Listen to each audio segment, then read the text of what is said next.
வாசலில் வந்திருக்காங்கப்பா என்றான் மகன். கையில் ஊதுபத்தி வச்சுட்டு வந்திருக்காங்கப்பா. ஊதுபத்தி இருக்கு, வேண்டாம் சொல்லி அனுப்பு. அப்பா யாரோ மறுபடியும் வந்திருக்காங்கப்பா. கையில் கிளினிக் பவுடர் வச்சுட்டு கிளினிக் பவுடர் இருக்கு, வேண்டாம் சொல்லி அனுப்பு. அப்பா யாரோ மீசை வச்சுட்டு மறுபடியும் வந்திருக்காங்கப்பா. அட மடையா, எனக்கும் தான் மீசை இருக்கு, வேண்டாம் சொல்லி அனுப்பு. இப்போ நான் உங்களுக்கு சிறுந்திகளை பார்த்து சொல்லவா? ஒரு காட்டில் நரியும் புலியும் இருந்துச்சான். புலி எல்லா விலங்கையும் வேட்டையாடி சாப்பிடுமா.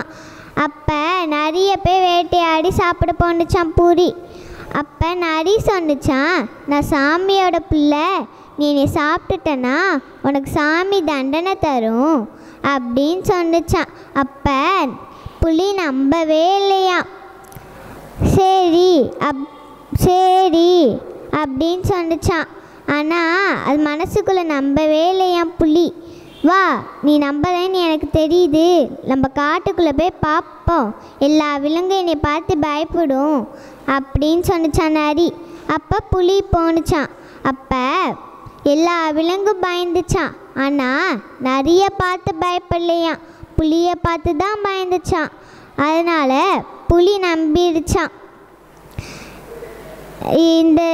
இந்த கதையை பார்த்து எனக்கு என்ன தெரிஞ்சிருக்குன்னா, நம்ம எவ்வளோ ஆபத்தில் இருந்தாலும் தப்பிச்சிடலாம்.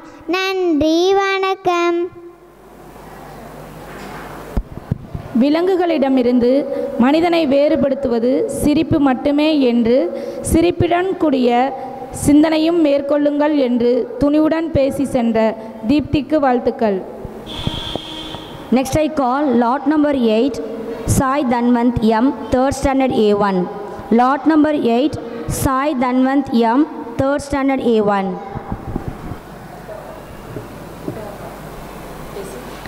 அனைவருக்கும் இனிய காலை வணக்கம்.